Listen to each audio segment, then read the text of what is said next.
বিএনপিকে কিন্তু মুক্তিযোদ্ধাদেরকে শেল্টার দিতে হবে, কারণ এটা মুক্তিযোদ্ধার দল। জামায়াতের আমির সিলেটের যে আসন থেকে দাঁড়াবেন উনি ফেল করবেন, যতই বলেন জিয়াউর রহমানের উপরে তো এখন আর মুক্তিযোদ্ধা নেই। পেছনের রাস্তা দিয়ে নির্বাচিত হওয়ার নাম হচ্ছে পিয়ার। জুলাই সনদকে সংবিধানের উপরে স্থান দিতে হবে, এটা উপর আর নিচ কি, সংবিধানে ঢুকলেই তো হইল। 24-এর গণহত্যার বিচার হলে জামাতের 71-এর গণহত্যার দায়ে বিচার হবে না কেন?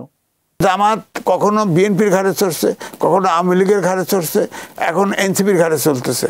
আবার দেখবেন যে ইলেকশন আসলে এনসিপি হয়তো ফসকে যেতে পারে।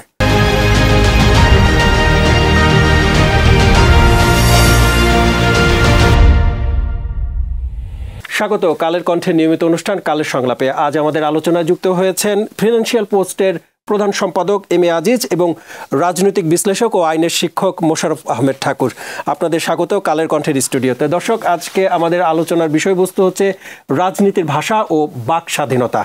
জনাব এম এ আজিজ, আমি আপনাকে দিয়ে একটু শুরু করতে চাই আজকের অনুষ্ঠানটি। সম্প্রতি নির্বাচন কমিশনে আসন পুনর্নির্ধারণের শুনানিতে বিএনপির প্রতিনিধি রুমিন ফারহানা এবং এনসিপির মধ্যে যে ধাক্কাধাক্কি হয়েছে, দুজনের কাছে প্রশ্নটি থাকবে। শুরুতে আপনার কাছে একটু জানতে চাইব যে এই ধাক্কাধাক্কির পরে পাল্টাপাল্টি বক্তব্য দিয়েছেন দুজনই, এবং এখানে একটি ভাষা ব্যবহার করা হয়েছে রুমিন ফারহানার পক্ষ থেকে যে ফকিন্নির বাচ্চা।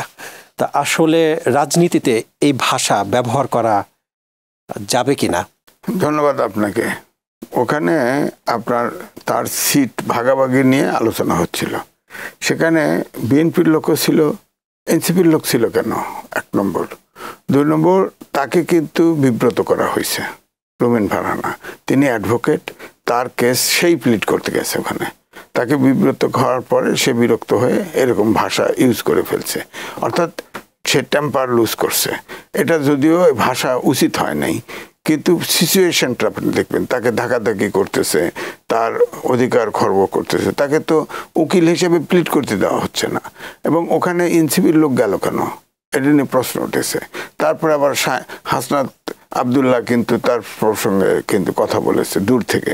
তো এটা তো পুরো এনসিপি ইনভলভ হয়ে গেছে। তো এই জন্যেই ধরেন ফকিন্নির পুত কথাটা হয়তো এটার ব্যাখ্যা ভিন্নভাবে হইতে পারে। ধরেন তার এলাকায় সে বলছে যে আমি এত বছর ধরে সবার জন্য কাজ করছি, অথচ এইভাবে অপমান হতে হলো। তো এই জন্যে আমার মনে হয় যে ধরেন ফকিন্নির পুতে আহত হলে এই কথাটা অ্যাভয়েড করে যদি সে টেম্পার লুজ না করতো, সে তো অ্যাডভোকেট এবং সিনিয়র রাজনীতিবিদ সে, তিনি তো ভাষার ক্ষেত্রে তার একটু সতর্কতা হওয়া উচিত ছিল কিনা? উচিত ছিল, কিন্তু তারপরেও করছে। ওখানকার সিচুয়েশনটা দেখেন, একটা লোকের টেম্পার লুজ করা স্বাভাবিক। তিনি যার প্রয়োজন নাই সে ওখানে গেছে কেন? যার প্রয়োজন নাই, যার ওখানে স্টেক নাই, সে তো উকিল হয়ে তার সিটে গেছে, তাই না? ধরেন আমি আমার এলাকায় বলি, আমার এলাকায় আমি দেখলাম যে 2 থানা আছে, 2 থানা এটা ডিভিশন ভাগ চায়। এখানে আমি দেখলাম যে কেউ বলছে যে না, 2 থানা একসাথেই থাকুক, তাদের ছবি সম্পর্কে রেড কালি দিয়ে কালো দেওয়া, সে সাতিয়া থানা দ্রোহী ইত্যাদি ইত্যাদি কমেন্ট করছে। এটাও তো উচিত হয় নাই। তার তো গণতান্ত্রিক অধিকার আছে, সে তো সিট ভাগ পক্ষে বলতেই পারে। যে যারা সিট ভাগ চাইছে, ধরেন সাথিয়াকে আলাদা চাইছে, বেড়ার 4 ইউনিয়নকে আলাদা করতে চাইছে, এটার পক্ষে বলছে। আরেকজন বলছে যে না, এটা থাকুক, কারণ আমাদের এখানে তো 3.5 লক্ষ ভোট। 3.5 লক্ষ ভোট তো এখানে তো আলাদা হওয়া, মানে 4 লাখ 4.5 লাখ হইলে প্রশ্ন আসে, কারণ ওখানে যে সিটের কম্পোজিশন এটা তো ভাগার কথা। কিন্তু এখানে এই যে পক্ষে করলো, তাকে যেভাবে আপনার এই যে ফেসবুকে ইউটিউবে যেভাবে তার সম্পর্কে মন্তব্য করা হয়েছে, এগুলো উচিত হয় নাই। তো আমার কথা হচ্ছে যে সবটাই একটা নিয়ম শৃঙ্খলার মধ্যে হওয়া উচিত। সেখানে আর্গুমেন্ট হবে, সিট কেন ভাগ হবে, কেন পক্ষে বলবে বিপক্ষে বলবে, সেটা আর্গুমেন্ট হবে। কিন্তু সে রুমিন ফারহানাকে কিন্তু ধাক্কা দেওয়া হয়েছে। সে কিন্তু উকিল হিসাবে, অ্যাডভোকেট হিসাবে সে তার কেস প্লিড করতে গেছে। তখন ওখানে এনসিপির এই লোককে অনেকেই বলছে, জনপ্রিয় আছে, তাকে হার করে নেওয়া হয়েছে। যেমন ধরেন গতকাল আমি দোতলা একটা বাসে আসতেছি, বাস আবুল হোটেলের ওখানে রামপুরা রোডে নষ্ট হয়ে গেছে। নষ্ট হওয়ার পরে সবাই পয়সা ফেরত চাচ্ছে, কিন্তু আমি প্রবীণ, আমারে ভাত্তা দিতেছে না। এক ছাত্র আসলো, চেনো আমাকে, কয়ে 100 টাকার নোট হাত থেকে কেড়ে নিয়ে গেল। তো এই যে পরিস্থিতি আপনি দেখেন, তরুণদের মনোজগতে কিন্তু বিরাট পার্থক্য হয়ে গেছে। আপনার সিনিয়র লোককে বিব্রত না করলেও তো পারতো, আর তার তো ওখানে কাজ ছিল না। অর্থাৎ তার পার্টির ভিতরে, অর্থাৎ বিএনপির 2 গ্রুপের ভিতরে কিন্তু এই আর্গুমেন্টটা ছিল। সেখানে এনসিপির ছেলে ওখানে গেছে, গিয়ার পরে তাকে বিব্রত করা হয়েছে, সে এই কথাটা বলে ফেলছে। রুমিন ফারহানা বলেছিল যে এখানে যে বিএনপির যে প্রতিনিধি ছিল তার একটা মদত ছিল। হ্যাঁ, ওই তো মদত ছিল, অর্থাৎ এনসিপির লোক নিয়ে গেছে ওখানে। এনসিপির লোক তো ওখানে যাওয়ার কথা না, তার তো ওখানে স্টেক নাই। স্টেক হচ্ছে বিএনপির 2 গ্রুপের, হয়তো রুমিন ফারহানা এবং তার আলাদা আরেকটা গ্রুপ। সেখানে এনসিপির লোক গেছে। আবার হাসনাত আবদুল্লাহ মন্তব্য করছে এটা, সে হচ্ছে আওয়ামী লীগের আপনার কি সম্পাদক, তারপরে বলা হয়েছে যে সে এই সুবিধা নিছে, এই সুবিধা নিছে। সেটা যেগুলো বলছে সেটা ঠিক না, কারণ সে সুবিধার জন্য তো আবেদন করা হয়েছিল না, আবেদন করে সে প্রত্যাহার করছে, পরবর্তীতে প্রত্যাহার করেছে। তো এটা একটা সিনিয়র রাজনীতিবিদ, তার উপরে আপনার মিথ্যে কথার লেভেলিং দিবে কেন? সে তো টেম্পার লুজ করতেই পারে, সে তো মানুষ, রক্ত মাংসের মানুষ। তারপরেও আমি বলবো যে এখানে এই শব্দটা উচ্চারণ করা না করলে ভালো হয়। ধন্যবাদ আপনাকে। জনাব মোশাররফ আহমেদ ঠাকুর, আমি আপনার কাছে একটু আসতে চাচ্ছি যে এই যে 2 দলের প্রতিবাদ জানাতে যে এমন বাক্য ব্যবহার করা হয়েছে, এটিকে আমাদের বাক স্বাধীনতা হাসিনার পরবর্তী সময়? ধন্যবাদ আপনাকে, আপনার দর্শক শ্রোতা, অপর বিজ্ঞ আলোচক। কালের কণ্ঠ ডিজিটাল বা মাল্টিমিডিয়ার আমরা শুভকামনা করছি। দেখুন, বাক্য ব্যবহারে সবসময় সংযত হওয়া উচিত, আমি এটার পক্ষে। কিন্তু আপনি দেখবেন যে বাক্য চয়নে, শব্দ চয়নে বেশ কিছু ঝামেলা হচ্ছে 2-3 দিন। গতকাল রুমিন ফারহানা বলেছেন যে আমার শব্দ চয়নে এবং বাক্য প্রয়োগে কেউ যদি কষ্ট পেয়ে থাকেন আমি দুঃখিত, এইরকম একটা উনি একটা। তো এটা আমি মনে করি তিনি সঠিক করেছেন, এটা করাই উচিত। রাজনীতিকদের টেম্পার লুজ হলেও তিনি যত দ্রুত ফিরে আসতে পারবেন ওই জায়গা থেকে, এটা ভালো। তবে আমি আপনাকে বলি যে আজিজ ভাই যেটা বলেছেন, আমাদের শ্রদ্ধেয় আজিজ ভাই বলেছেন যে দেখেন, এখানে দীর্ঘদিন ধরে কতগুলো প্রচার চলছিল, এটা জামাত কেন্দ্রিক প্রচারণা। মহাসচিব, আমাদের মহাসচিব কি হয়ে গেছেন? ইন্ডিয়ার দালাল হয়ে গেছেন। মহাসচিব আজ পর্যন্ত বাংলাদেশের স্বার্থ বিরোধী কোন বিষয়ে আপোষ করেছেন? আপনি দেখুন, মহাসচিব এই পর্যন্ত বাংলাদেশের 54 বছরের ইতিহাসে কোনো বড় দলের মহাসচিব এতদিন জেল খাটে নাই, এত মামলার আসামি হয় নাই, ফখরুল ইসলাম আলমগীর।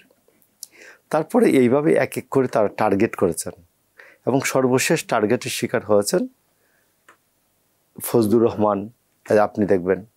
তারপরে আপনি দেখবেন রুমিন ফারহানা, এদেরকে টার্গেট করা হচ্ছে।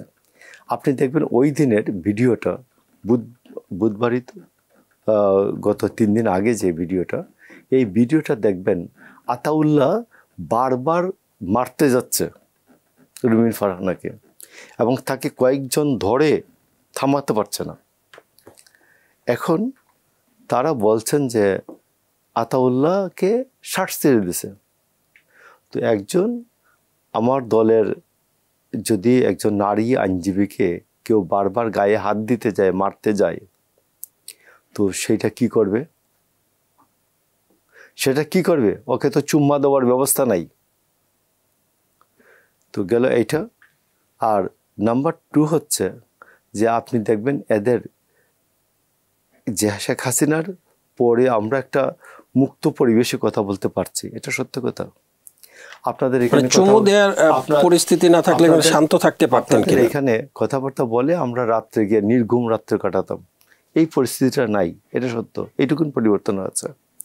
কিন্তু আপনি দেখবেন যে তার এই হুমায়রা নূর নামে এক মহিলা লেখছেন যে রুমিনকে ধাক্কা দিবে কে ধাক্কা দেবে? অনি উনি তো পুরুষ মানুষ, হাতাবার চান্স ছাড়েন না।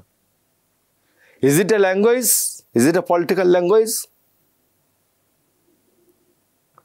গত 50 বছরের ইতিহাসে, আরও বেশি, আমি আরেকটু আগের থেকে তো পড়াশোনা করি, একবার 47-এর পরের থেকে মোটামুটি অলিয়াহাদের বই আছে, আবুল মনসুর আহমদের লেখা বই আছে, অন্যান্যদের লেখা, মোহাম্মদ হান্নানের পূর্ব বাংলার ছাত্র রাজনীতি, বাংলাদেশের ছাত্র রাজনীতির ইতিহাস, ডিটেলস বইগুলি আছে।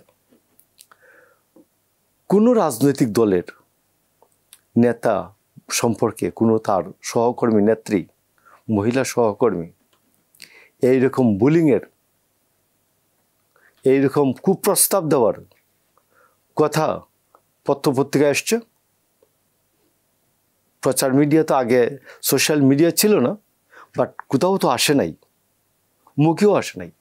মানে অতীতে তো এরকম চর্চা ছিল না আমাদের। তো অতীতে যে আমরা রাজনীতির স্লোগান, মিছিলে যখন স্লোগান দিতাম, সেই স্লোগান শোনার মতো ছিল। আমার নারী সহকর্মী, আমরা 80-এর দশকে যখন ছাত্র রাজনীতি করি, আমাদের মেয়েরা কেউ হলে থাকতো, আর বেশি রাত হয়ে গেলে 10টার পর হলে তাদের বাসায় তাদেরকে পৌঁছাই দিতে হইতো।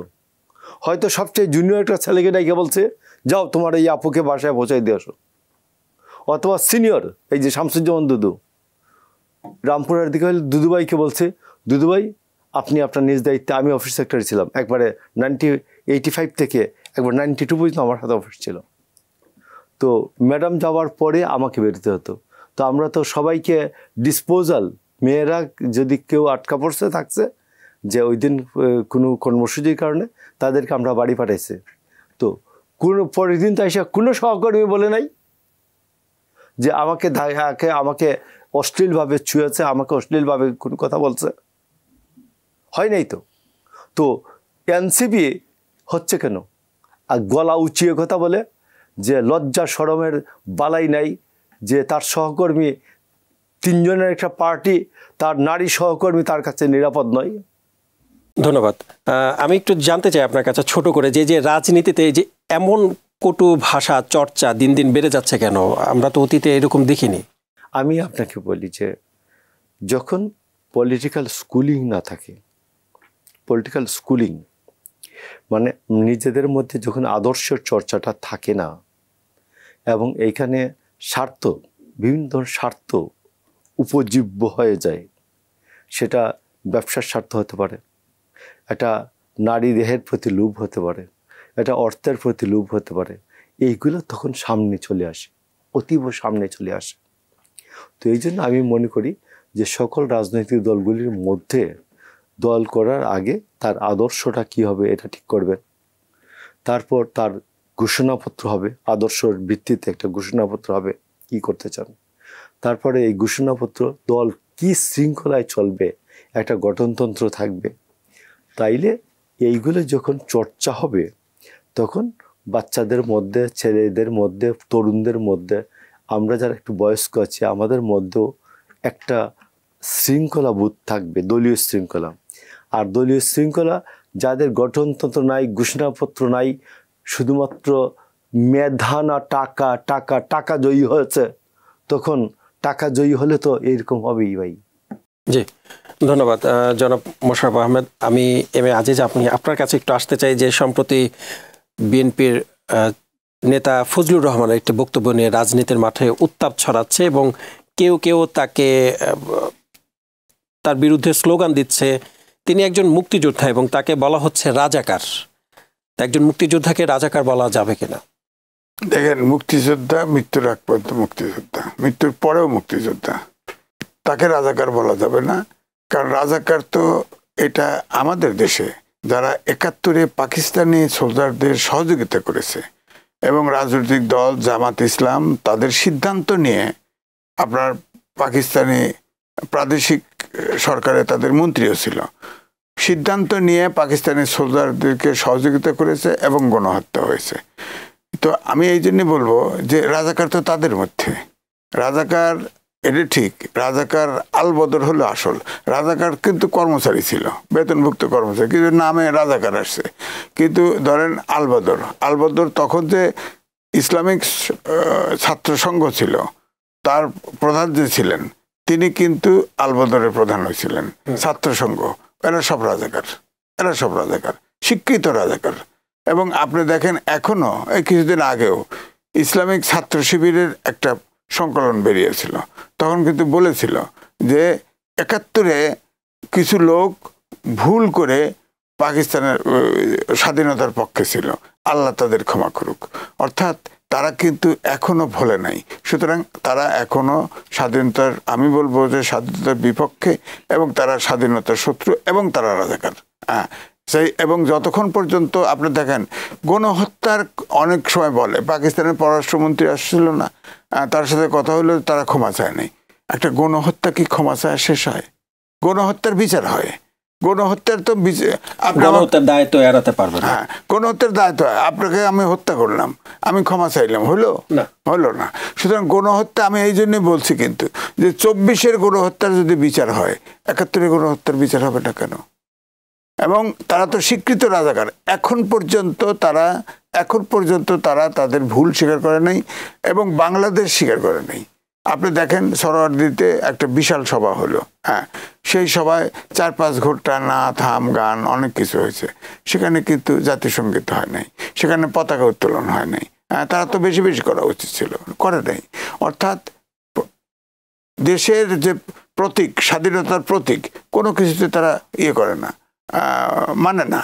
তারা তো এখনো আমি অবজারভারে ছিলাম, ধরেন 79-এ অবজারভার হামিদুল হক চৌধুরীকে আমি দেখেছি, হামিদুল হক চৌধুরী পেয়েছি। হামিদুল হক চৌধুরী তখন ফরেন মিনিস্টার ছিল পাকিস্তানে, সারা পৃথিবী ঘুরে পড়ছে আমাদের দেশের স্বাধীনতার বিপক্ষে, ঘুরে, এবং মৃত্যুর আগ পর্যন্ত সে বাংলাদেশ স্বীকার করে নাই, পত্রিকা তার ফেরত পাইছিল। যাই হোক, কিন্তু সাংবাদিকরা কিন্তু, অবজারভার কিন্তু মুক্তিযুদ্ধের পক্ষে ছিল, কোনো সাংবাদিককে কিন্তু রাজাকার বলা যাবে না। কিন্তু হামিদুল হক চৌধুরী রাজাকার, সে স্বাধীনতার বিপক্ষে। যে বাংলাদেশের স্বাধীনতার বিপক্ষে থাকবে সেই রাজাকার, এবং যে একবার মুক্তিযোদ্ধা, মৃত্যুর আগ পর্যন্ত। ফজলুর রহমান কি স্বাধীনতার বিপক্ষে ছিলেন কিনা আমি সেটা জানতে চাচ্ছি। তাকে রাজাকার বলার কারণ কি? না, রাজাকার বলার কারণ হলো সহ্য হচ্ছে না। কারণ এই যে আপনি বলেন, যেমন রুমিন ফারহানের ব্যাপারে বলা হয়েছে, দেখেন ওখানে তো এক ধরনের মব তৈরি করা হয়েছে।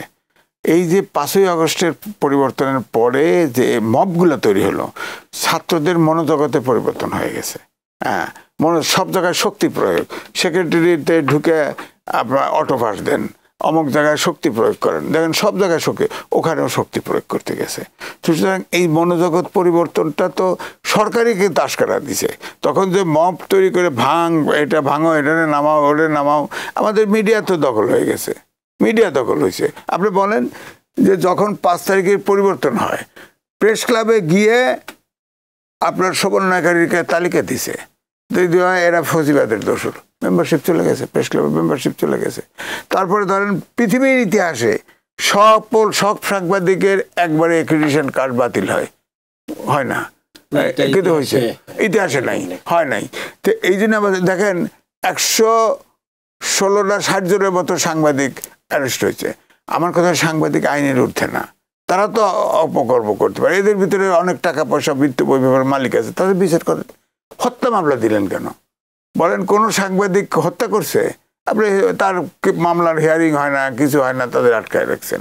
তো এইটা হলো এখন বর্ডার্স উইথ রিপোর্টার প্রত্যেক বছর সূচক দেয়।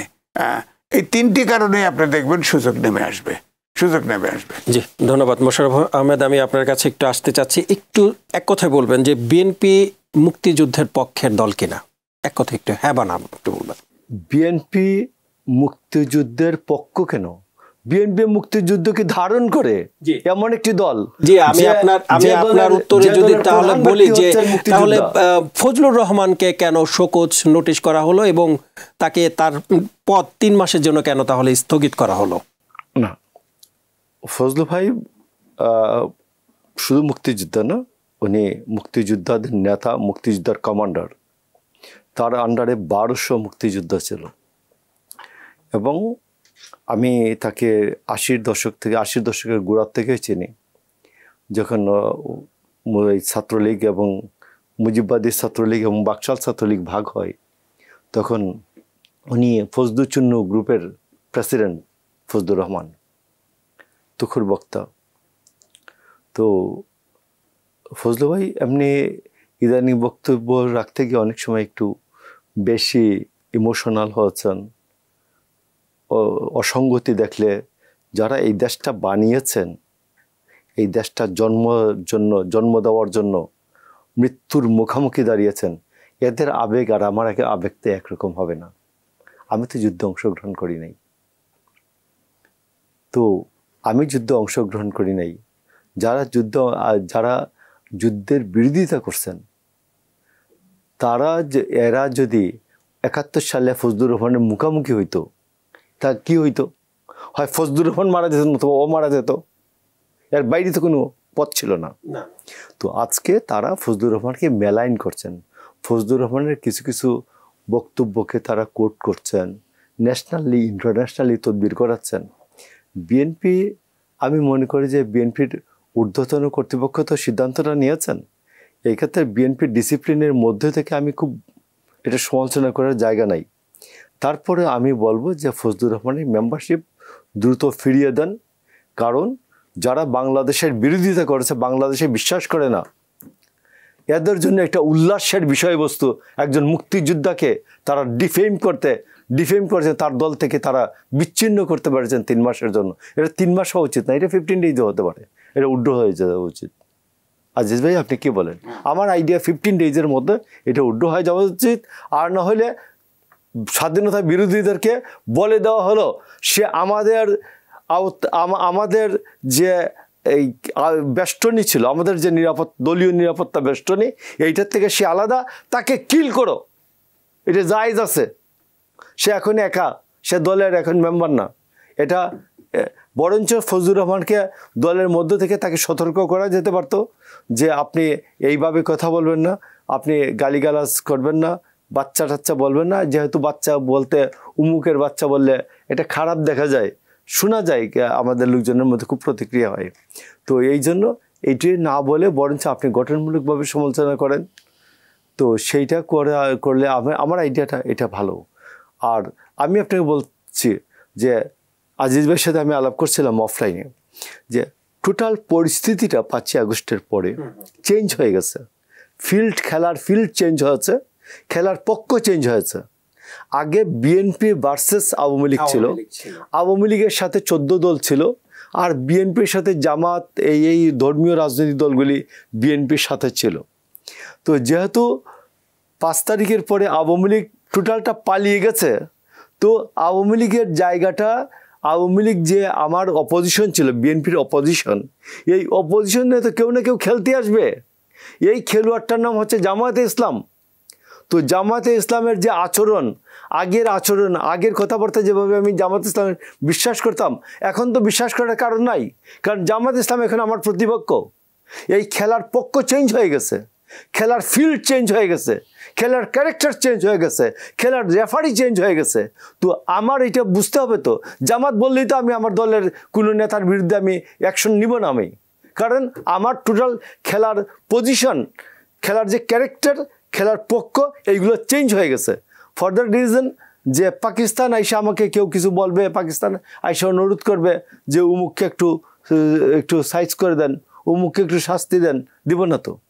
তার মানে ফজলুর রহমানের এই শোকজে কি মুক্তিযুদ্ধের বিপক্ষে যারা ছিলেন তাদের পক্ষ থেকে চাপ সৃষ্টি করা হয়েছিল কিনা? ব্যাপক তদবির আছে, এটা সত্যি কথা। কিন্তু আমি মনে করি যে যারা তদবির করেছেন ফজলুর রহমান বিরুদ্ধে, এরা আমার রাজনৈতিক প্রতিপক্ষ, এখন এরা আমার রাজনৈতিক সহযোগী না তো। আর প্রতিপক্ষ আমাকে দুর্বল করতে চাইবে, এটা দোষের কিছু না, কিন্তু এটা দোষের কিছু না। সে আমার প্রতিদ্বন্দ্বিতা করতেছে, সে কি খেলবে না? সে গোল দিতে চাইবে তো, আমার বার পোস্টে গোল যাক, এইটা চাইবে সে। তো সেই জন্য আমি মনে করি যে খেলার পক্ষ চেঞ্জ হয়ে গেছে।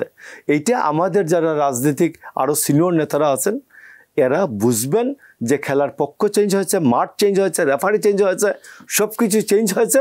ইন দ্যাট কেস যে আগের মতো আজ থেকে 1 বছর আগে, যে 2 বছর আগে যে অ্যাকশনে আমরা যেভাবে ছিলাম, ওই অ্যাকশনে থাকলে চলবে না।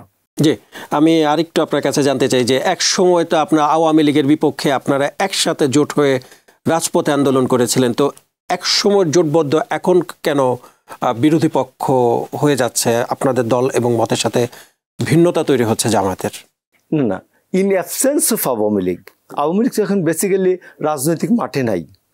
তার কর্মী সমর্থক আছে 2-2.5 কোটি বা 1 কোটি 1.5 কোটি। আপনাদের মত তো এক ছিল, জামাত বিএনপির মত তো এক ছিল। জামাত বিএনপি একই ছিলাম আমি এখন আপনি কালের কণ্ঠ পত্রিকায় আছেন, মনে করলাম সম্পাদক, আপনি আগামীকাল আরেকটা উচ্চকণ্ঠ পত্রিকা বের করলেন, আপনি কি কালের কণ্ঠের সাথে আপনি প্রতিদ্বন্দ্বিতা করবেন না মার্কেটে? আপনি তো করবেন, এটা তো অনৈতিক কিছু না।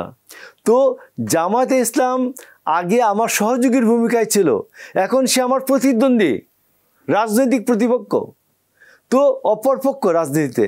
তো তাকে তো আমার বুঝে চলতে হবে, সবজে চলতে হবে, বুঝে চলতে হবে যে সে যা বলতেছে এটা আমার বিপক্ষেও যেতে পারে, পক্ষে তো নাই, সে আমার প্রতিদ্বন্দ্বী মাঠে।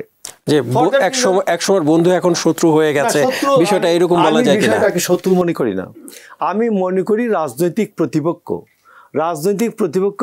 আওয়ামী লীগের যে ডেফিনেশনটা, আমার পক্ষে যে সে আমার বন্ধু, আর আমার বিপক্ষে যে সে আমার রাজনৈতিক শত্রু। নো, সে আমার রাজনৈতিক প্রতিপক্ষ, সেও আমার উপরে যাওয়ার চেষ্টা করছে, আমি আমার অবস্থান থেকে আমি আরো ভালো করার চেষ্টা করছি। তো ইন দ্যাট কেস এই প্রতিপক্ষ তার পজিশন সে ক্রিয়েট করার চেষ্টা করবে, এইটা মাথায় রেখে আমাকে সিদ্ধান্ত নিতে হবে। ধন্যবাদ। জনাব এম এ আজিজ, একটু জানতে চাইবো আপনাকে নিয়ে একটু নির্বাচনের ট্রেনে উঠতে চাই। যে ফেব্রুয়ারিতে তো প্রধান উপদেষ্টা বলেছেন যে নির্বাচন হবে, এবং তার প্রেস সেক্রেটারি বলেছেন যে কারো সাধ্য নেই নির্বাচন আটকাবার। তো এমন ক্ষেত্রে অনেকে ভাবছে যে ঘোষিত সময়ে নির্বাচন হবে, তো ভোটারদের ভাবনা। তো এমন শঙ্কা কেন, যখন হচ্ছে রাজনীতির মাঠে যে দুপক্ষ 3 পক্ষ বিভিন্ন পাল্টাপাল্টি বক্তব্য দিচ্ছে এবং নির্বাচন কমিশনে ধাক্কাধাক্কি হচ্ছে, শঙ্কা তৈরি হচ্ছে মানুষের মনে? না, দেখেন, ঠাকুর ভাই বলল না, ঠিক বলেছে যে খেলার মাঠ কিন্তু পরিবর্তন, রেফারি পরিবর্তন হয়ে গেছে। এখন ফজলু ভাই যদি আপনি বলেন যে হয়তো একটু বেশি বলে ফেলছে, কারণ হচ্ছে তার প্রতিপক্ষ কিন্তু স্বাধীনতা বিরোধী শক্তি। আগে কিন্তু স্বাধীনতা বিরোধী শক্তি ওইভাবে ছিল না। আর যেটা ছিল গত বছর বা তার আগের বছরও কি মানে স্বাধীনতার বিপক্ষে শক্তি ছিল না? তখন নির্বাচনী জোট ছিল, ফ্যাসিস্টের বিরুদ্ধে একটা নির্বাচনী জোট ছিল, কৌশলগত জোট ছিল। তার মানে বিএনপি জামাত হয় নাই, জামাত বিএনপি হয় নাই। কারণ হচ্ছে দেখেন, বিএনপির মহাসচিবও বলছে দক্ষিণপন্থীর উত্থান ঘটেছে। দক্ষিণপন্থী হচ্ছে যারা ইসলাম নিয়ে ব্যবসা করে, ইসলাম নিয়ে পলিটিক্স করে, তারা। কারণ ধরেন হাক্কানি ইমাম সব ইউটিউব খুলে দেন, মাস মিডিয়া খুলে দেন, সমানে জামাতের সমালোচনা করতেছে, সমানে তারা ইসলাম নিয়ে ব্যবসা, যেগুলো বলতেছে এগুলো তারা বিরোধিতা করতেছে। সুতরাং সব যারা মানে আলেম আমরা, তারা তো জামাতের এই রাজনীতিকে সাবস্ক্রাইব করে না। কিন্তু তাদের জায়গাটা হচ্ছে যে এই প্রথম তারা আপনার আওয়ামী লীগ চলে যাওয়ার পরে তারা ভাবছিল সব ইসলামিক দলগুলোকে এক বাক্সে নিয়ে ভোট দিয়ে তারা ক্ষমতায় চলে যাবে। এই প্রত্যাশার কিন্তু এখন ব্যাঘাত ঘটেছে। এখন তারা যারা এই জামাতের বিপক্ষে উচ্চকক্ষ, তাদের কিন্তু তাদের ভিতরে রাখছে। তার ভিতরে ধরেন ফজলু ভাই কিন্তু সবচাইতে বেশি বলতো। আমি বলবো যে সে হয়তো কিছু ভাষা ওই রুমিনের মতো একটু বাড়তি করে ফেলছে, কিন্তু তার প্রতিপক্ষ খেয়াল করবেন, যে প্রতিপক্ষকে স্বাধীনতা যুদ্ধের সময়ে কোনোভাবে সে মেনে নিতে পারে নাই, সেই এখন রাজনীতি তার প্রতিপক্ষ। এবং তাকে যা তার মব তার বাসায় সামনে মব বাসায়, সে সাংবাদিকদের পুলিশ রাখছে, সে সাংবাদিকদের সাথে কথা বলছে। সে কিন্তু মুক্তিযোদ্ধা, সে বলে দিছে যে আমি যতক্ষণ বেঁচে থাকবো আমি এটার প্রতিবাদ করবো। হ্যাঁ, উনি বলেছেন যে মুক্তিযুদ্ধের প্রশ্ন কোনো আপোষ নাই। এখন আমার বক্তব্য হচ্ছে যে বিএনপি সে প্রধান চেয়ারপারসনের উপদেষ্টা, সুতরাং তাকে শোকজ করতেই পারে যদি এটা হয়, কিন্তু কোনো ইনফ্লুয়েন্সে করছে কিনা, তৃতীয় পক্ষের মদদে অথবা চাপে করেছে আমার কথা হচ্ছে সেখানে আমি যেহেতু তিনি আপনার বিএনপির অফিসিয়াল, একটা টেলিফোন করে বললেই তো হতো যে এত উচ্চ কক্ষ না, একটু গোসলো বা ইত্যাদি। শোকজ করার পরে তো স্ক্যান্ডাল শুরু হয়ে গেছে। অনেকেই তো বলছে যে জিয়াউর রহমান স্বাধীনতার ঘোষক, জিয়াউর রহমান সেক্টর কমান্ডার, এখন যারা মুক্তিযুদ্ধ তারা কোথায় যাবে? ধরো রাজনীতি ফিলোসফিতে তারা কি রাজাকারে জামাতে জয় করবে নাকি? এটা তো অসম্ভব। আওয়ামী লীগ তো নাই, কোথায় যাবে বলেন? সুতরাং বিএনপিকে কিন্তু মুক্তিযোদ্ধাদেরকে শেল্টার দিতে হবে, কারণ এটা মুক্তিযোদ্ধার দল। কারণ যতই বলেন জিয়াউর রহমানের উপরে তো এখন আর মুক্তিযোদ্ধা নেই, তো সুতরাং সে প্রোটেকশন দিল না, আবার শোকজ করলো, আবার 3 মাসের স্থগিত করলো। এগুলো না করলেও পারতো। আমার কথা হলো এমনিতেই যদি তারা যদি মনে করে এটা বাড়তি কথাতে সমস্যা হচ্ছে, কিন্তু এখন তো আমার তো মনে হয় উল্টা গেছে। গত পরশুদিন স্ট্যান্ডিং কমিটির মিটিং হয়েছে, সেখানে তো বলে দিয়েছে জামাত ছাড়া অন্য যে কোনো দলের সাথে ভোটের ঐক্য হতে পারে। বলছে তো।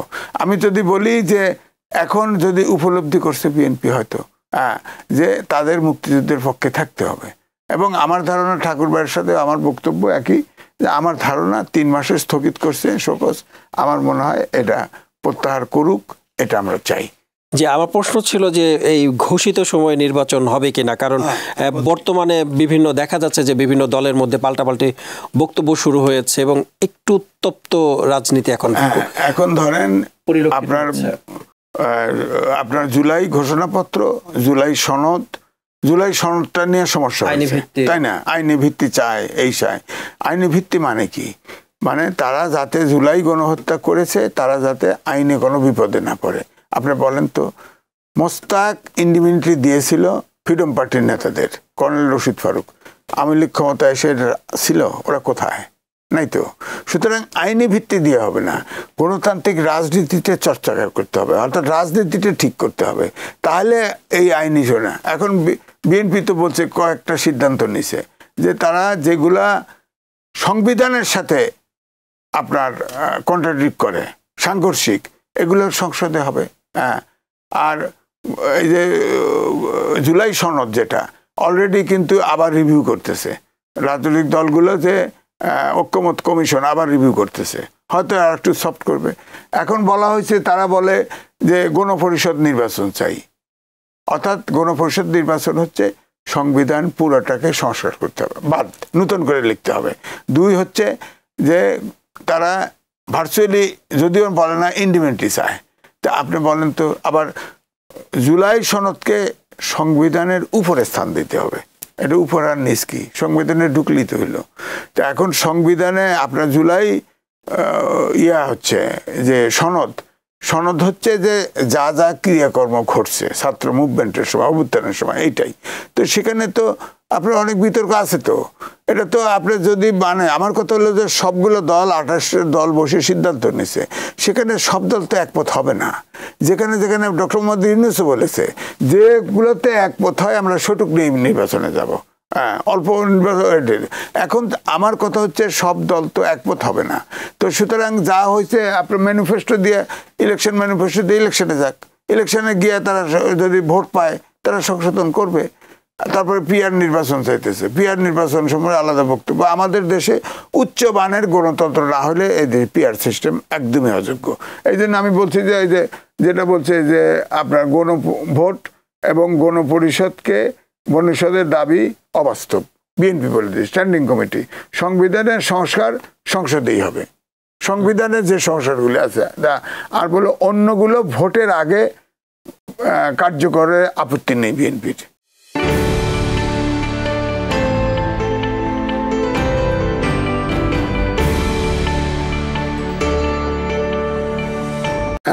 তারপরে বলছে জামাত ছাড়া অন্য যে কোনো দলের সাথে ভোটের ঐক্য হতে পারে।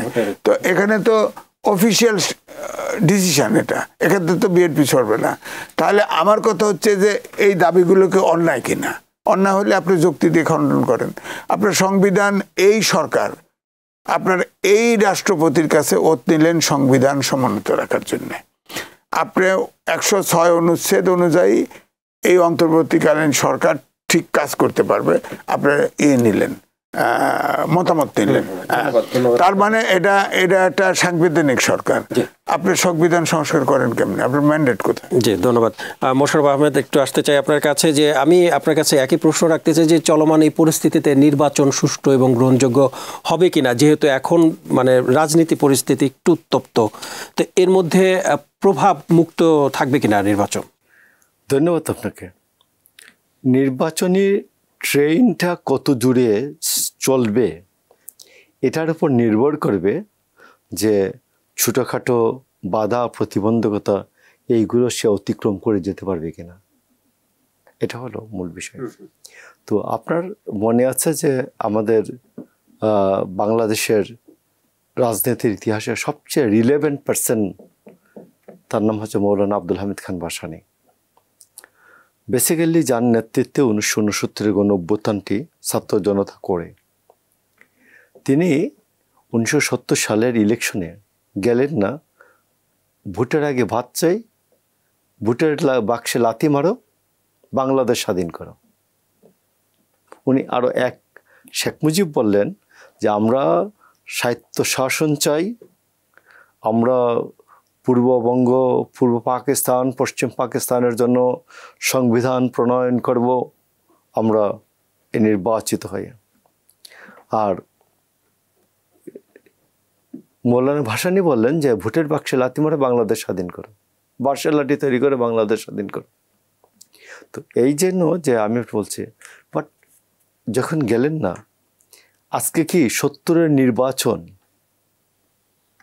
71-এর যে আওয়ামী লীগকে পাকিস্তানের ক্ষমতা দিল না, এই রিলেভেন্সি কি মৌলানা আব্দুল হামিদ খান ভাসানী যে 70 নির্বাচন যান নাই, এটা কি রিলেভেন্সি পায়, প্রাসঙ্গিকতা পায়? প্রাসঙ্গিকতা পায় না। বাট একটা মেজর অংশ, মৌলানা ভাসানীর নেতৃত্বে একটা মেজর অংশ চায়নাপন্থী কমিউনিস্ট পার্টি, এরা সবাই এরা যায় নাই, ইলেকশনে যায় নাই।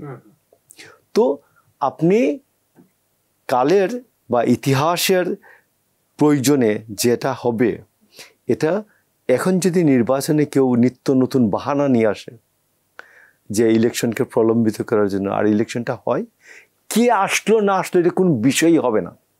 আমি আপনাকে বলছি যে আপনি দেখুন একটা নতুন, আমি একটা আমার পাবনার কথা বলছি, 96 সালে যদি জামায়াতে ইসলাম আমরা 118 সিট পাই 96-12 জুনের নির্বাচনে, তো জামায়াতে ইসলাম যদি আওয়ামী লীগের সাথে গিয়ে 300 সিটে ইলেকশন করছে, সব সিটে আমাদের ভোট কাটছে 5 থেকে 10,000, আর আমরা 50 সিটে হারছি। এই পটুয়াখালীর শহীদুল হক 27 ভোট, আর 5,000 ভোটে আমরা 27 থেকে 5,000 ভোটে হারছে 50 সিটে। জামায়াতে ইসলাম সিট পাইছে 3টা, 17টা আছে পাইছিল 91 সালে না 18টা, আর 96 একা নির্বাচন করে ভোট পাইছে, আওয়ামী লীগের সাথে পীড়িত করে নির্বাচন করে গিয়ে ভোট পাইছে 3টা সিট পাইছে, আসন পাইছে 3টা। এরপরে হুশ হয়েছে। তো 97 সালে আওয়ামী লীগ পাওয়ারে আইসেই প্রথম 75-এর সেপ্টেম্বরে দেওয়া ইন্ডেমনিটি এটা বাতিল করে দিয়েছে, ফারুক রশিদের ঝুলাই দিয়েছে, কইছে ওই সময় ঝুলাইতে পারে নাই, কার্যকর করতে পারে নাই, বাট রায় করে দিয়েছে হ্যাং। তো এখন আপনি আসুন, তো 75-এ ফারুক রশিদের সূর্য সন্তান বলে নাই বাংলাদেশের মানুষ, 97 সালে আটকাইল না কেন? না, এদের বিরুদ্ধে বিচার করা যাবে না। আমি আপনাকে বলতেছি, এই এরা কোনো কর্ম করেছেন কিনা আমি জানি না, এই জুলাই যোদ্ধারা কিসের ইন্ডেমনিটি চান? এদের এই কি বলে আমাদের ক্লিন হার্ট অপারেশনে সেনাবাহিনীর হেফাজতে লোকজন মারা গেছিল 62 জন। তো এদের হেফাজতে কি কোনো পুলিশ মারা গেছে? এদের হেফাজতে কি কোনো আওয়ামী লীগ মারা গেছে? তো এরা ইন্ডেমনিটি চায়, কিসের ইন্ডেমনিটি চায়? উন্মত্ত ছাত্র জনতার হাতে পুলিশ কিছু মারা গেছে, তো এটার জন্য এরা ইন্ডেমনিটি চায় কেন? তাহলে ডালমে কুচ কালা হয়, তারা অনেক বিতর্কিত হয়ে গেছে। তার ডালমে কুচ কালা হয়, কারণ ফৌজদারি অপরাধে আছে তারা। তাহলে ডালমে কুচ কালা হয়, ফৌজদারি অপরাধে বিচার হবে তো। এবং আমি আপনাকে বলতেছি, যত ইন্ডেমনিটি দেওয়া হোক, ফৌজদারি অপরাধের বিচার যদি জনগণ ওইভাবে না থাকে পক্ষে, জনগণই একমাত্র নিরাপত্তাদাতা। জনগণ যদি না থাকে, কোনো আইনি কাগজের লেখা কোনো আইন কাউকে নিরাপত্তা দিতে পারে না।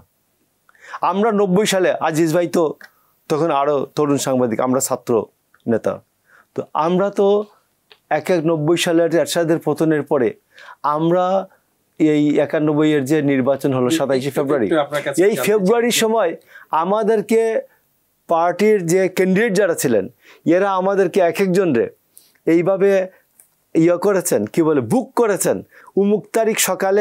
মোশাররফ আহমেদ, আমি আপনার কাছে একটু জানতে চাই যে আপনি বলছিলেন যে জামাত বিএনপি, আমাদেরকে তো পুলিশ পাহারা দিতে হয় নাই।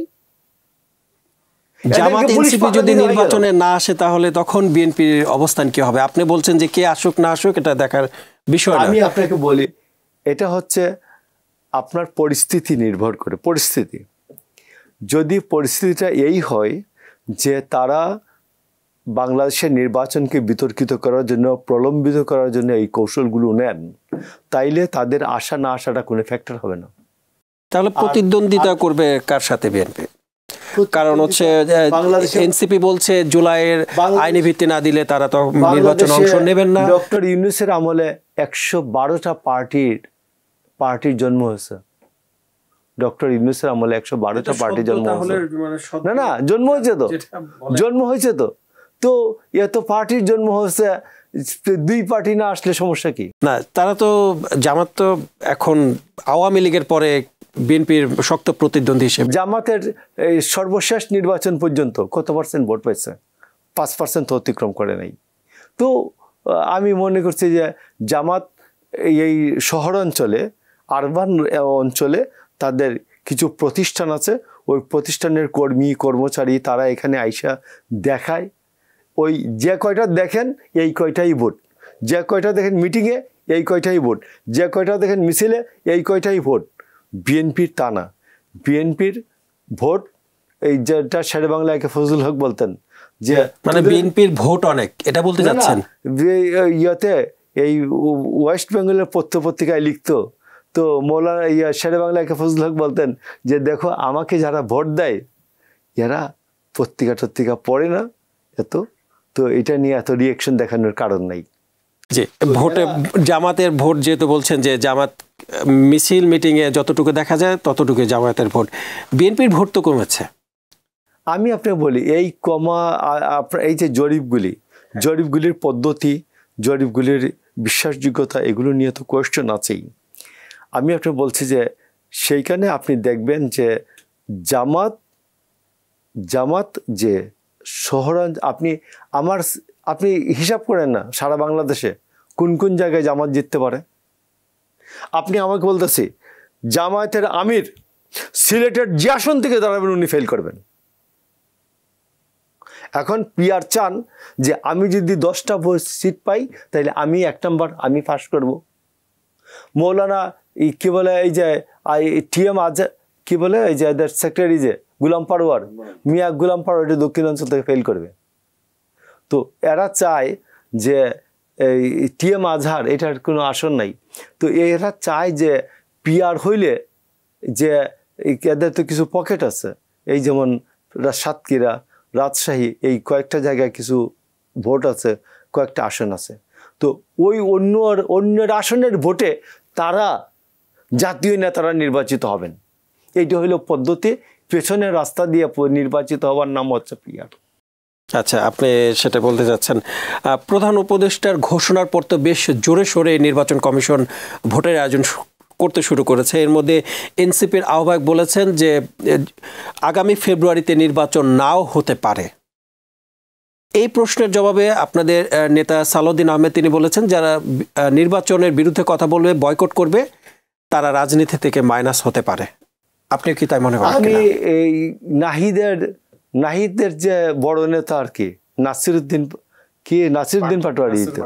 নাসিরউদ্দিন পাটোয়ারি সে বলে দিয়েছে আগামী ফেব্রুয়ারিতে নির্বাচন হবে না। হিজ অথরিটি, তিনি বলেছেন হিজ অথরিটি। তো নাহিদ তো খুব হালকা করে বলেছে নাও হতে পারে, না হতে তো পারেই, কালকে ভূমিকম্প হতে পারে, জলোচ্ছ্বাস হতে পারে।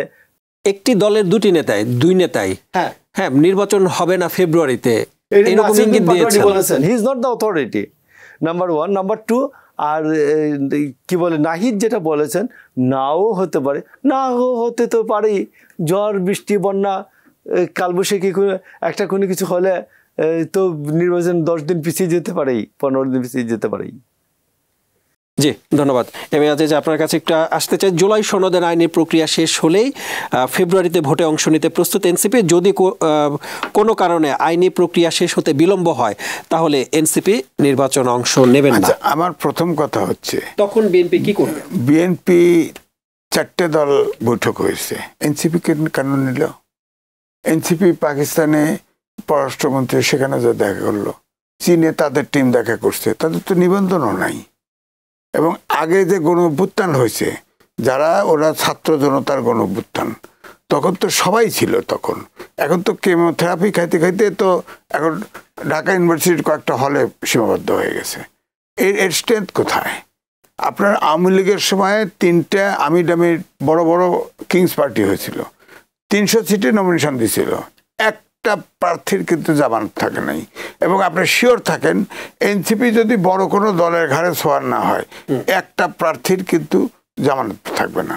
সুতরাং এখন ধরেন এই এনসিপি এখনো তো মব সন্ত্রাস, এই যে রুমিনের সময় মব সন্ত্রাস করছে, আপনার জামাতের লোক, এই যে ফজলুর রহমান তো বলছে জামাতের লোক তার বাসার সামনে মব সন্ত্রাস করছে। এগুলো কেন ইলেকশনে আসলো না? এটা তো দক্ষিণপন্থী, এদের মাইনাস হলে অসুবিধা কি? ইলেকশন হবে, যারা অংশগ্রহণ করে, জনগণ অংশগ্রহণ করলে পার্টিসিপেটরি ইলেকশন হবে। এখন ধরেন পার্টি তো অনেক আছে, প্রায় এখন ধরেন এই কেয়ারটেকার গভর্নমেন্টের সময়ে অনেকগুলো দল, আর যে দল আছে প্রায় সব মিলে প্রায় ধরেন 100 প্রায় কাছাকাছি দল হয়ে গেছে, 70-80 সব দল অংশগ্রহণ করবে, সমস্যা কি? তাহলে যে বিভিন্ন রাজনৈতিক দলগুলো যে বলছে যে এটা হলে নির্বাচন হবে না, ওটা না হলে নির্বাচন হবে না, এই যে শর্ত দিচ্ছে, তাহলে কি মানে খুব সহজে বোঝা যাচ্ছে যে আগামী জাতীয় নির্বাচন শর্তের বেড়াজালে পড়তে চায় না? শর্তের বেড়াজালে পড়তেছে, কারণ হচ্ছে সিদ্ধান্তটা আসবে কিন্তু অন্তর্বর্তীকালীন সরকার থেকে। হ্যাঁ, তখন এই ছাত্রদের সংগঠন তো আপনার প্রধান উপদেষ্টার পৃষ্ঠপোষকতায় তৈরি হয়েছে। হ্যাঁ, এই যে ওনারা যে নানান অবাস্তব দাবি টাবি করতেছে, প্রধান উপদেষ্টা তো কিছু বলছে না। এখন যদি তিনিও চান যে এনসিপিকে তারা বলবে যে তোমরা যেটা সংবিধানে আছে বা এই আছে এগুলো ঠিক চলো, তাহলে ঠিক হয়ে যাবে। আর উনি যদি উস্কায় তাহলে নির্বাচন হয়তো বিলম্বিত হতে পারে, কোনো সম্ভাবনা নাই। তো কিন্তু আমার বক্তব্য হলো, জামাত এই দেশ চায় নাই, জামাত যুদ্ধপরাধী দল, তারা নির্বাচনে আসুক আর না আসুক, এর জন্য ইলেকশনের প্রসেস থেমে থাকবে না। ইলেকশনে যারা আসে তারা করবে, আর জামাত তো ইলেকশন করবে। আপনি দেখেন ডাবল স্ট্যান্ডার্ড, তারা 300 সিটে প্রায় নমিনেশন দিয়ে রাখছে, বিএনপি তো কোনো সিটে নমিনেশন দেয় নাই। অর্থাৎ তারা ওয়েস্টমিনস্টার সিস্টেমেও নির্বাচন করতে আগ্রহী, নইলে আপনার সব সিটে নমিনেশন বলছে পুরনো পদ্ধতিতে নির্বাচন হলে তারা নির্বাচন অংশ নেবেন, তা উল্টো করে না কেন? এখন সবগুলো প্রার্থী প্রত্যাহার করে না কেন? অর্থাৎ নির্বাচন হলে ওনারা থেকে যাবে, কথার কথায়, যাই হোক, না থাকলে নাই। মানে এটা কি কৌশল বলতে চাচ্ছেন কিনা আপনি, যে এটা জামায়াতের কৌশল? জামাতের কৌশল, আমার ধারণা যে জামাত নির্বাচনে থাকবে, ওরা আলাদাই থাকবে এবং এরা মিজারেবলি ফেল করবে। এবং বিএনপি বলছে না জামাত ছাড়া সব দলের সাথে ইলেকশনে জোট হতে পারে, তখন ধরেন এনসিপিকে সিট ছেড়ে দিল কিছু, তো জামাত এনসিপি বিরোধী দল হয়ে গেল, জামাত থার্ড পার্টি হয়ে গেল। এই রিক্সে তারা ভুগতেছে। এই জন্য আনুপাতিক নির্বাচন চায় কয়েকজন, তাদের তো ভোট আছে, প্রত্যেকটা আসনে 30,000, 40,000, 20,000 ভোট আছে, তো তারা তো ওই অনুপাতে আনুপাতিক নির্বাচনে ভোট পাবে, ওই অনুপাতে সিট যাবে। তো এই জন্যই বলছি যে জামাতকে প্রেডিক্ট করা মুশকিল, তারা বেপরোয়া হয়ে গেছে, তারা নির্বাচন করবে। এবং এখন ইসলামিক দলগুলো কিন্তু তাদের সাথে এক হচ্ছে না, ফাইনালি ইচ্ছা হচ্ছে না। এবং আপনারা শিওর থাকেন যে ইসলামিক আন্দোলন বাংলাদেশ গাঁটছড়া পাচ্ছে না, তারাও বোধহয় সম্ভবত এখন বিএনপির কাছে সিট লিয়ে দেবো। জামাত একা হয়ে যাবে, ফাইনালি একা হয়ে যাবে। এখন জামাত কখনো বিএনপির ঘাড়ে চড়ছে, কখনো আওয়ামী লীগের ঘাড়ে চড়ছে, এখন এনসিপির ঘাড়ে চলতেছে। আবার দেখবেন যে ইলেকশন আসলে এনসিপি হয়তো ফুসকে যেতে পারে। আর জুলাই সনদ যেটা হচ্ছে, এটা তো অবাস্তব, এটা তো হবে না। আর বিএনপি বাদ দিয়ে তো নির্বাচন হবে না। সুতরাং ইলেকশনে জনগণ আসলে শিডিউল ঘোষণা করবে। সিসি তো বলছে যে আইনে যেটা নাই সেটা আমি করব না, তো করবে না। আর প্রধান উপদেষ্টা বলছে যতটুকু সংস্কার হয় ততটুকু নিয়ে আমরা ইলেকশনে যাব, তার প্রতিশ্রুতি রাখতে হবে। এবং আমি শিওর যে এবারে যদি নির্বাচন কোনো কারণে না হয়, আমার অনুমান, আমি তো রাষ্ট্রপ্রধান না, প্রধান উপদেষ্টা আর অন্তর্বর্তীকালীন সরকারের প্রধান উপদেষ্টা ডক্টর মোহাম্মদ ইউনূস থাকবে না, সে নির্বাচন দিবেই, সে কঠিন, কিন্তু তার ছাত্রদেরকে রক্ষা করতে চায় সে, আমার কাছে অনুমান হয়েছে। রক্ষা না করতে পারলেও সে ইলেকশন দিয়ে চলে যাবে। জি, জনাব মোশাররফ হোসেন একটু বলতে চাই যে বিএনপির মহাসচিব মির্জা ফখরুল ইসলাম আলমগীর তিনি অভিযোগ করে বলেছেন যে সরকারের ভেতর একটি মহল চেষ্টা করছে গণতান্ত্রিক পক্ষের শক্তি যেন ক্ষমতায় আসতে না পারে। আপনিও কি এমন শঙ্কা প্রকাশ করছেন কিনা? এটা তো আপনি এই তিউনিসিয়ার 2010 থেকে যে এই পর্যন্ত যে গভর্নমেন্টটা আছে, বেন আলীর যাওয়ার পরে আন্নাহাদা পার্টিকে আটকানোর জন্য, ওর জন্য ক্ষমতায় আসতে না পারে, এইটাকে এইরকম বাহানা নিয়ে আসতে হতো প্রতিদিন, এক একটা বাহানা। এইটা রাষ্ট্রপতির ক্ষমতা কমাও, পার্লামেন্টের ক্ষমতা কমাও, প্রধানমন্ত্রীর ক্ষমতা কমাও, এইগুলি করে 19 সাল পর্যন্ত 8টি গভর্নমেন্টের পতন হয়েছে। তো এখন ওইখানে আবার 21 সাল থেকে স্বৈরতন্ত্র চলছে। তো এটা আমি মনে করি এটা তো নতুন নতুন বাহানা নিয়ে আসা, নতুন নতুন চলচুতা নিয়ে আসা, এইগুলো তো উনি যেটা বলেছেন ওনার প্রেডিকশনটা একেবারেই সঠিক আছে। আমি আপনাকে বলি যে জামাতের এইখানে অস্থিরতার একটা কারণ আছে। কারণটা হলো যে 24-এর গণহত্যার জন্য যে রায়টা, গণহত্যার জন্য বিচার করা যাবে দলের, এইটা প্রথমবার সংশোধনীতে আনলো না। এটা জামাত চাপ দিয়ে রাখছিল যে না, এটা দেওয়ার দরকার নেই। তারপরে তারাই এটা করতে গিয়ে আবার পেঁচে পড়ছে, আসছে এখন। তো ভাই 25শে মার্চ 1971-এর 25শে মার্চের গণহত্যার পরে সেপ্টেম্বর মাসের 17 তারিখ ডাক্তার মালেককে গভর্নর করে একটা গভর্নমেন্ট হয়। আজিজ ভাই, এই গভর্নমেন্টে 10 জন মন্ত্রী ছিলেন। 10 জন মন্ত্রীর মধ্যে আনুষ্ঠানিকভাবে জামাত 3 জন মন্ত্রী দেয়। একজন মন্ত্রীর নাম হলো আব্বাস আলী খান, শিক্ষামন্ত্রী। একজনের নাম হলো মৌলানা ইসহাক, স্থানীয় সরকার পল্লী উন্নয়ন ও সমবায় মন্ত্রী। আরেকজন নাম ডক্টর ইয়ামেন ইউসুফ, আপনাদের পাবনার দিকেই বাড়ি মনে হয়। এই 3 জন মন্ত্রী যখন এই গণহত্যাকারী পূর্ব পাকিস্তান সরকারের, যুদ্ধকালীন সরকারে যোগ দেয়, তখন আপনি বলেন তো যে নিজামী আলবদর বাহিনীর প্রধান ছিল, উমুক এই ছিল, এবং গুলাম আজম প্রত্যেকটা রাজাকার কেন্দ্রে কেন্দ্রে গিয়ে বক্তৃতা করে বলেছেন যে পাকিস্তানকে ঐক্যবদ্ধ রাখার জন্য এই সুযোগ প্রাণ দেওয়ার, শহীদ হওয়ার। তো এই জন্য আমি আপনাকে বলছি, তো 24-এর গণহত্যার বিচার হলে জামাতের 71-এর গণহত্যার দায়ে বিচার হবে না কেন? হবে তো, হবে তো। পরিস্থিতি হয়তো এখন একটু অনুকূলে আছে, আর একটু বাতাস বদলাই নিতে হবে। তো এই জন্য আমি বলছি যে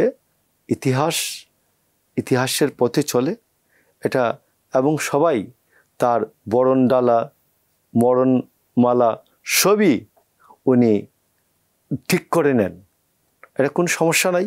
আমরা মনে করি বিএনপি সঠিক লাইনে আছে, জামাতও তার রাজনীতি সঠিক লাইনে আছে, এবং ইতিহাস তার সঠিক লাইনে আছে। প্রত্যেকে তার প্রাপ্য।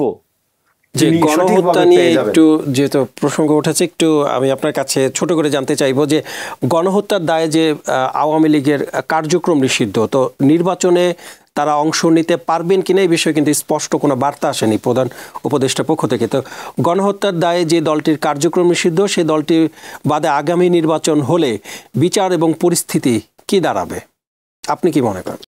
এখানে তো আমি তো অ্যাস্ট্রোলজার না, এটা আমি আপনাকে বলি এগুলো হচ্ছে সাধারণ ভোটারদের জিজ্ঞাসা তো থাকতে পারে যে যদি আওয়ামী লীগ না ফেরে তাহলে নির্বাচনের কি হবে এবং তাদের যে ভোট আছে সেটা কি হবে। বক্তব্যটা এইরকম ভোটারদের যে শুধুমাত্র আওয়ামী লীগের একটা আদর্শ প্র্যাকটিস করার কারণে, রাজনীতি সংগঠনের আদর্শ প্র্যাকটিস করার কারণে এটা তো অপরাধ না।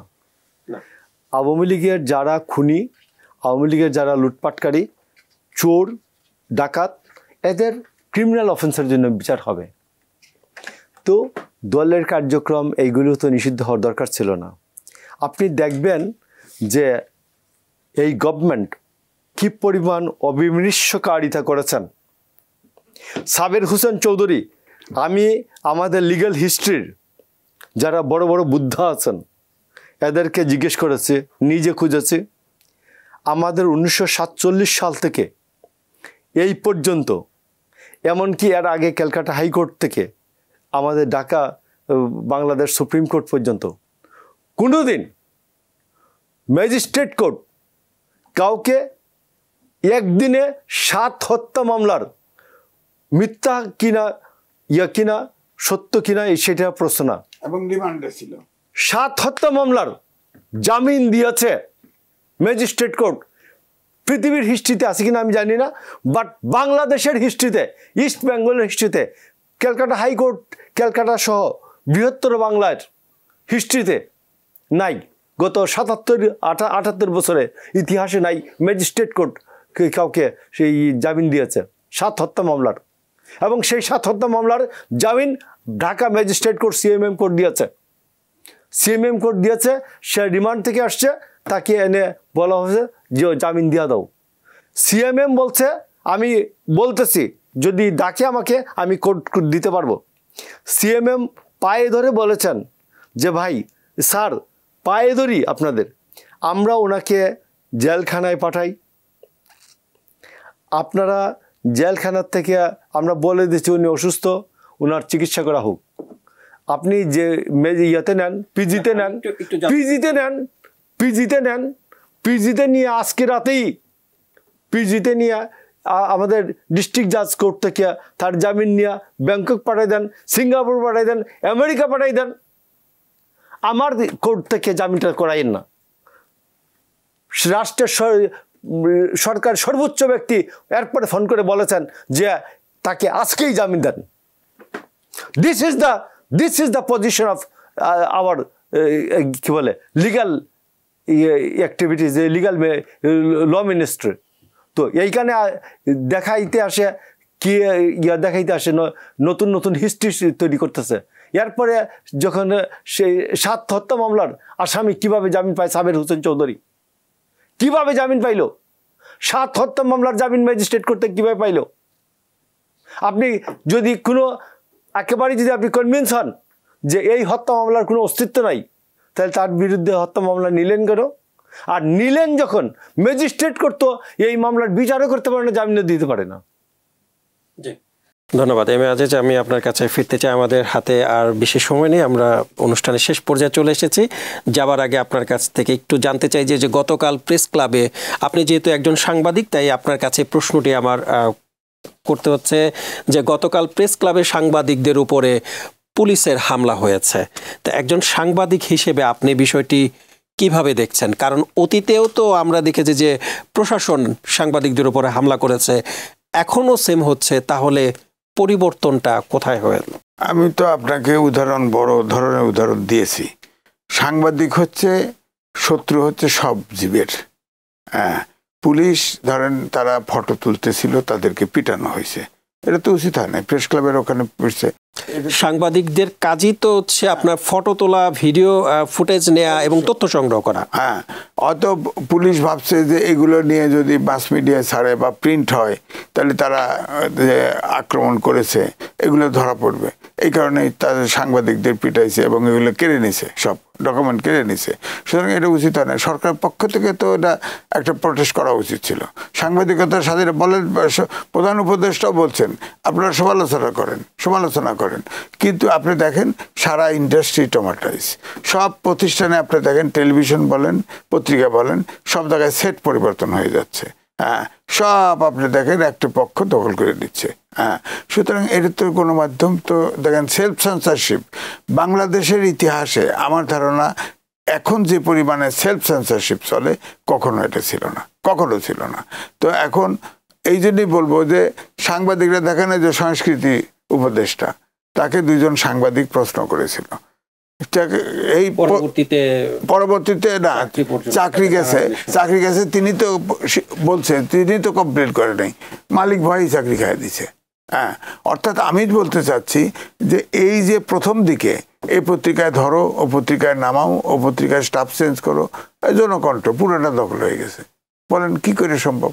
একটা লোক প্রশাসক আছে, ওটার মালিক আছে, আপনি কয়েকজন সাংবাদিক গিয়ে এটা 5-6 জন একটা বোর্ড করে দখল করে নিছে, এটা কোনো আইন আছে দেশে?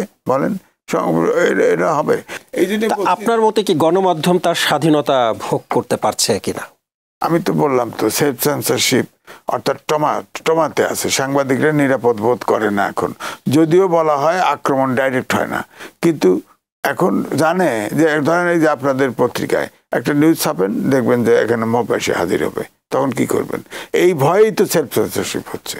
অর্থাৎ ওই যে প্রথমে যে মব সন্ত্রাস হয়েছে, এই যে ধরেন এই যে ধরেন আপনার রুমিনের ওখানে, তারপরে এই যে মুক্তিযোদ্ধা ফজলুর ভাইয়ের ওখানে এই যে মব পাঠাই দিল, এগুলো একটা সমাজে ভীতি তৈরি করে না? করে তো।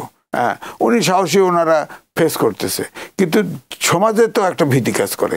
এই জন্যই তো এইটা তো যে মনোজগতের তরুণদের যে পরিবর্তন হয়ে গেছে, আপনি চিন্তা করেন এই সরকার প্রত্যেকটা একটা ছাত্র প্রত্যেকটা মিনিস্ট্রি বসায়। যে একটু যোগ করতে চাই এই প্রশ্নের সাথে, যে গতকালকে আমরা দেখেছি যে শাহবাগে বুয়েট শিক্ষার্থীদের সাথে পুলিশের যে হাতাহাতি হয়েছে, সেখানে হতাহত হয়েছে কিছু শিক্ষার্থী। তো প্রশ্ন হচ্ছে যে এই ছাত্রদের মাধ্যমেই তো, এই ছাত্রদের আন্দোলনের মাধ্যমে শেখ হাসিনার মতো একজন ফ্যাসিস্ট সরকার পদত্যাগ হয়েছে এবং এদের মাধ্যমে অন্তর্বর্তী সরকার তার পদে বসেছে। তো এই বিপ্লবী ছাত্রদের উপর কেন হামলা হচ্ছে? ফৌজদারি অপরাধ করলে তো আর বিচার হবে না। অবশ্যই। আপনি বলেন, এই আন্দোলনে একটা ভিন্ন মত আছে আমার। ডিপ্লোমা প্রকৌশল, ডিপ্লোমা ইঞ্জিনিয়ার, তার নামের পাশে তো ইঞ্জিনিয়ার আছে, তারা সামনে নামের আগে ইঞ্জিনিয়ার আনতে চায় কেন? তুমি ইন্টারমিডিয়েট পাস করে 3 বছর ডিপ্লোমা করছো, তোমার আবার ইঞ্জিনিয়ার বিএসসি ইঞ্জিনিয়ার মতো হইতে হবে কেন? আচ্ছা, আবার বিএসসি ইঞ্জিনিয়ার বুয়েট টুয়েট সব বেরোইছে রাস্তায়, তারা আবার ফের তাদেরকে ঠেক দিতে চায়, তারা প্রমোশন পাবে না, তারা নবম গ্রেডে যাইতে পারবে না। সুতরাং নবম গ্রেডে হলেও নিচে হলেও ওই বিএসসি ইঞ্জিনিয়ারকে চাকরি দিতে হবে, তারা যাতে প্রমোশন না পায়। কেন? এক্সপিরিয়েন্সের মূল্য নাই। আপনি এখানে কাজ করতেছেন, আপনি যদি ভালো কাজ করেন আপনি শুরু করবেন জুনিয়র দিয়ে, সিনিয়র হবেন না? আপনি হবেন তো। তো সুতরাং আমার কিন্তু এখানে তারপরেও আমি বলবো যে ঘটনাটি ঘটেছে, কাঁদনে গ্যাস সাউন্ড গ্রেড মারছে, এর আগে তো সরকারের পক্ষ থেকে আলোচনা করা উচিত ছিল, সেটা তো করে নাই, এই জন্য এটা ঘনীভূত হয়েছে। কিন্তু দাবিগুলো আমি কিন্তু ব্যক্তিগতভাবে মনে করি দাবিগুলো কিন্তু অযৌক্তিক, পরিষ্কার। কারণ আপনি ডিপ্লোমা করেন, পড়লেন না, কাদের দাবিটা অযৌক্তিক? দুইটাই। কারণ ডিপ্লোমা ইঞ্জিনিয়ার বলে যে আমার নামের আগে ইঞ্জিনিয়ার বসতে হবে, সেটা অযৌক্তিক। এবং আপনি বলতে চাচ্ছেন যে বুয়েটের শিক্ষার্থীরা যে দাবি করেছেন সেটা অযৌক্তিক? সেটা অযৌক্তিক, কারণ সে বলতেছে যে বুয়েটের ডিপ্লোমা ইঞ্জিনিয়ারকে ওই প্রকৌশল লিখতে পারবে না, আবার ফের তাদেরকে নবম গ্রেডের চাকরি আমাদেরকে দিতে হবে, তারা যাতে প্রমোশন না পেতে পারে। আপনি বলেন সেখানে একটা সমাধান হতে পারত, সুপিরিয়র সার্ভিস। ধরেন অফিসার লেভেলে যখন যাবে একটা সবার পরীক্ষা হবে, পরীক্ষায় যে মেধা তালিকায় আসবে তাকে চাকরি দিবে। কিন্তু আপনি নিজে ডিপ্লোমা পড়ে আপনি প্রকৌশল হতে চান, আর ওনারা এদেরকে প্রকৌশল হতে দিবে না, তারা প্রমোশন দিবে না, এটা কেমন কথা? মেধার আমি তো মনে করি, কিন্তু যে ঘটনা ঘটছে এতে সরকারের পক্ষ থেকে এইটা ঘনীভূত, অর্থাৎ এই টিয়ার গ্যাস সাউন্ড গ্রেনেড ছোড়ার আগে এই অনেকেই আহত করে ফেলছে, তার আগে আলোচনা করে এটা মীমাংসা করা উচিত। জি, ধন্যবাদ। অনুষ্ঠান শেষ পর্যায়ে শেষের দিকে আরেকটি প্রশ্ন আপনার কাছে দিয়ে তারপর আমরা শেষ করতে চাই যে আজকে নির্বাচন কমিশন তার রোডম্যাপ ঘোষণা করেছেন। আপনি একজন সাংবাদিক হিসেবে এই পরিস্থিতিতে এই নির্বাচন কমিশনের অধীনে আগামী নির্বাচন সুষ্ঠু হবে কিনা আপনি কি মনে করছেন? আপনার মন্তব্য একটু জানতে চাচ্ছে। এটা সম্ভব, যতই আপনি অরাজক পরিস্থিতি দেখেন, নির্বাচন হলে নিরপেক্ষ করা সম্ভব। আর্মির ম্যাজিস্ট্রেসি পাওয়ার দেওয়া আছে। ভারতে 1 মাস ব্যাপী নির্বাচন হয়। আপনি যদি সারা দেশে না পারেন, আপনি ভাগ করে নেন, 2 ডিভিশন 3 ডিভিশন আলাদা করে করেন, সমস্যা নাই। আর আপনার যেটা হলো, আপনি প্রশাসন ক্যাডারের লোকগুলোকে সব আপনার ডিসি বানিয়ে দিয়েছেন, তারা রিটার্নিং অফিসার হবে। আমার বক্তব্য হচ্ছে এই যে ধরেন অন্য 25টা ক্যাডার আছে, আপনি নিয়ে 7, এটা তো আইনস্টাইন হতে হয় না রিটার্নিং অফিসার হতে, আপনি 7 দিনের ওরিয়েন্টেশন দিয়ে রিটার্নিং অফিসার নেন। আর ইলেকশন কমিশনের নিজস্ব অফিসারও আছে। এটা কারো উপরে, অর্থাৎ প্রশাসন ক্যাডারের উপরে নির্ভর না করে আপনার সাথে, ধরেন আমি রিপোর্টার্স ইউনিটির ইলেকশন কমিশনের আমি কোনো সমস্যা তো হয় না, 2,500 ভোটার, কোনো সমস্যা হয় না। আপনার চোখে দেখেন না? আমরা রিটার্নিং অফিসার, আমাদের যদি একটু কোনো প্লাস মাইনাস কিছু বুঝায় দেওয়া আমরা বুঝবো না? আমার কথা হচ্ছে, আপনি দেখেন ইলেকশন কমিশন করেন, সব আমলার বাইরে আসে না।